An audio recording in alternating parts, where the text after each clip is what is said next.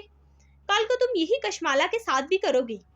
تم یہاں اپنے غرور میں رہنا کہ تم اس کے پیچھے نہیں جاؤ گے، لیکن گیس واٹ؟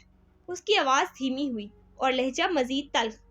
ہر انسان بیربل یا فیضی خانم نہیں ہوتا ماہر، جو وہ ماہر فرید کی بات ماننے کا پابند ہو۔ وہ کیوں مانے تمہاری بات؟ اسے اچھا بندہ مل رہا ہے، وہ کر لے گی شادی، اور اگر تم مرد بن کے اس کے پاس نہیں جا سکتے اور اس سے معافی مانگ کے اس کو یہ نہیں کہہ سکتے کہ تم اس سے عشق میں گرفتار ہو، تو پھر تمہیں اس کو اس کے حال پہ چھوڑ دینا چاہیے۔ وہ زیاد سے شادی کرے یا زیاد کے باپ سے، تم اپنے آپ کو اس لڑکی سے دور رکھو۔ انگلی اٹھا کے اس نے بڑے بھائی کو تنبیہ کی، اس کی زندگی زیاد نہیں تم خراب کر رہے ہو، تم۔ ماہر خاموشی سے سن رہا تھا۔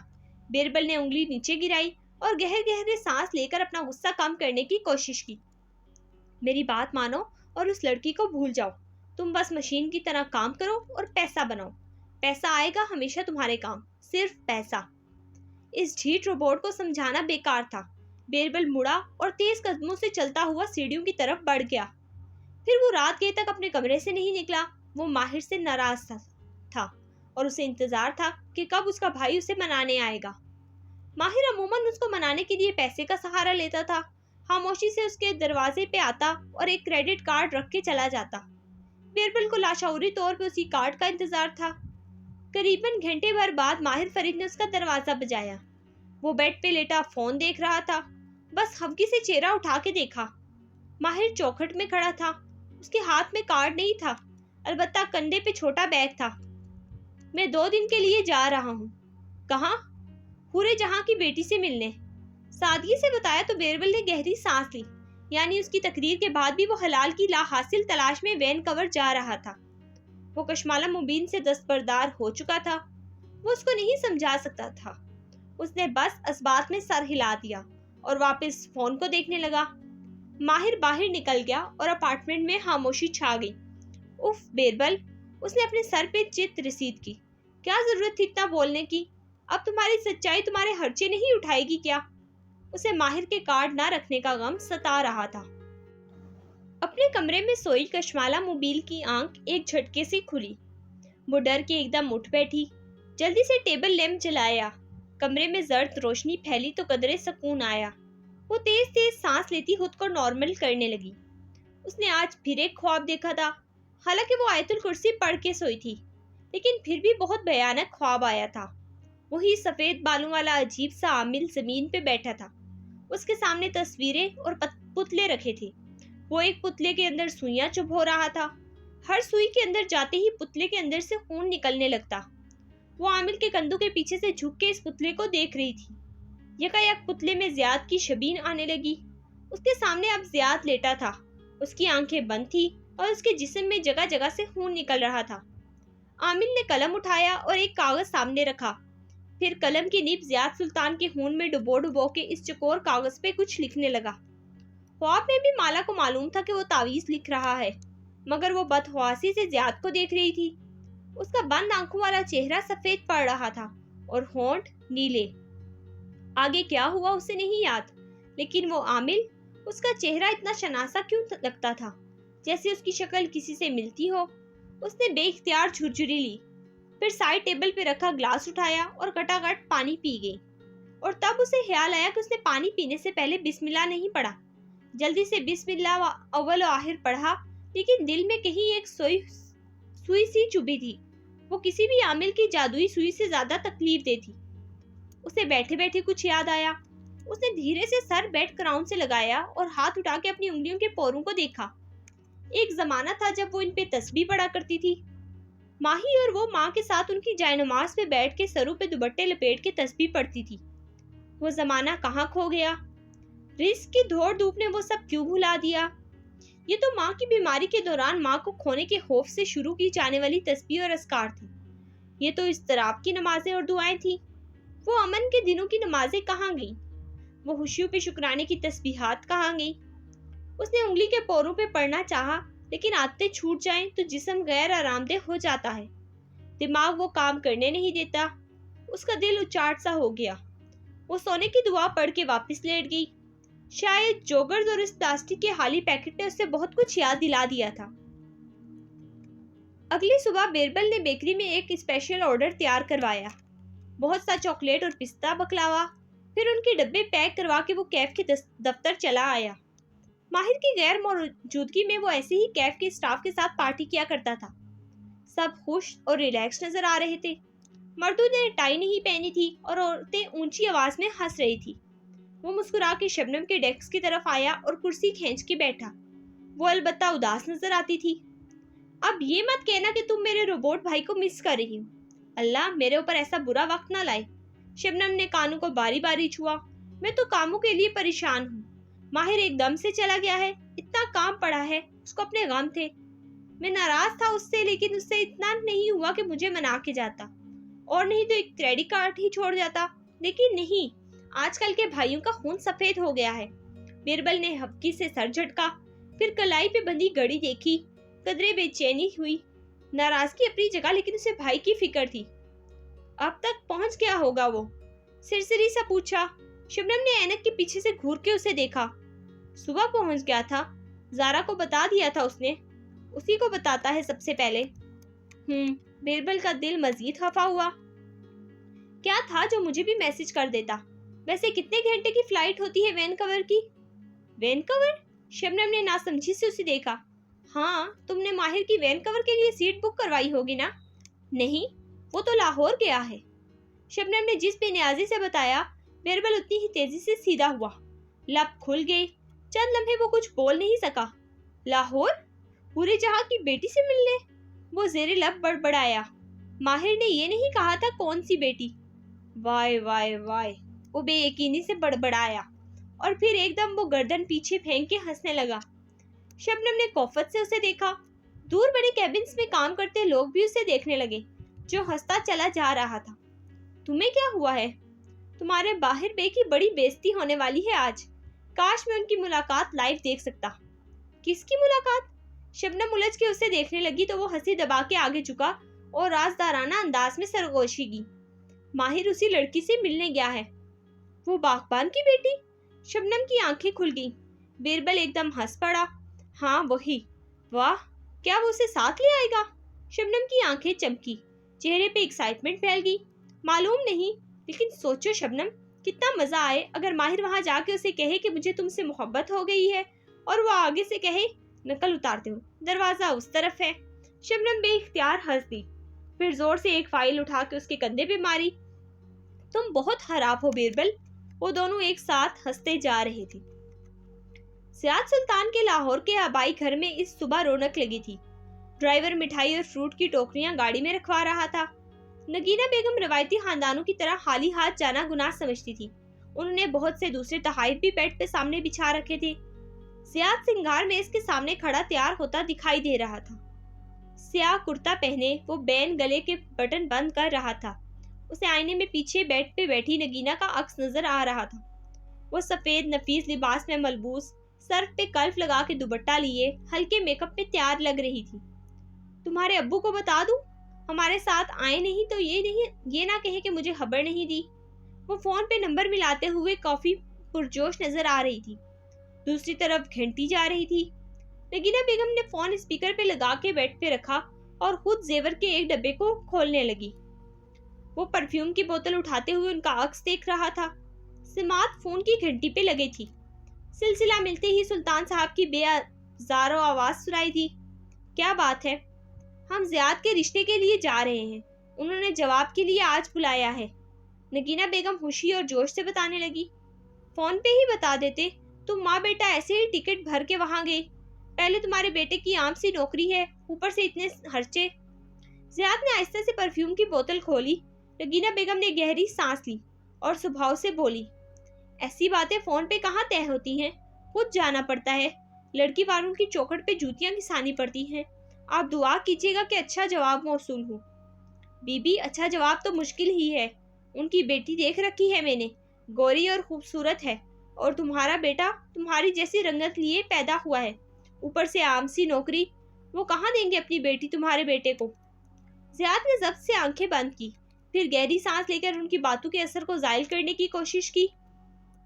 میرا بیٹا اپنے آپ میں بہت خوبصورت ہے سلطان صاحب، نگینہ بیگم نے جھکی آنکھوں مگر مضبوط لہجے میں کہا۔ اللہ اس کے نصیب بھی خوبصورت کرے گا، آپ دعا کیجیے گا۔ سلطان صاحب نے بڑبڑا کے کال کاٹ دی تو نگینہ بیگم کتنی ہی دیر دل مسوس کے بیٹھی رہی۔ زیاد نے پرفیوم خود پہ چھڑکا تو باسی ماحول میں خوشبو سی پھیل گئی۔ پھر وہ ان کے پاس آ کے بیٹھا۔ نگینہ نے بھیگی آنکھیں اٹھا کے اسے دیکھا۔ امی کیوں دل چھوٹا کرتی ہیں؟ وہ ایسے ہی کہتے ہیں، ان کا اندر سے یہ مطلب نہیں ہوتا۔ ایک آنسو نگینہ بیگم کی آنکھوں سے ٹپکا اور جھریوں زدہ سامنے چہرے سے نیچے لڑک گیا۔ کاش ماں باپ اپنی اولاد کی رنگت کا انتخاب کر سکتے بیٹے۔ امی یہ پرانے زمانے کی باتیں ہو گئی ہیں، اب مجھے ان سے فرق نہیں پڑتا۔ آج کل کوئی کسی کی رنگت کو تانا بھی نہیں دے سکتا، آپ ان باتوں کو نظر انداز کر دیا کریں۔ پھر اس نے نرمی سے ماں کے ہاتھ تھامے۔ میرے لیے آپ اس دنیا کی سب سے خوبصورت عورت ہیں، مجھے کسی قسم کا احساس کمتری نہیں ہے۔ اور ابو بوڑھے ہیں، ذرا چڑچڑے ہیں، کہہ کے بھول جاتے ہوں گے، آپ بھی بس بھول جائیں۔ وہ زخمی سا مسکرا دیا، پھر آنکھیں صاف کی اور زیور کا ڈبہ اٹھا کے اسے دکھایا۔ یہ میری والدہ کا سیٹ تھا، اس میں فیروزے جڑے ہیں، میری رنگت پہ تو یہ کبھی اچھا نہیں لگا، کشمالہ پہ بہت اچھا لگے گا۔ میں سوچ رہی ہوں آج بات پکی کر دے اور میں یہی انگوٹھی کشمالہ کو پہنا دوں، کیا کہتے ہو؟ وہ ہلکا سا مسکرایا، جیسے آپ کی مرضی۔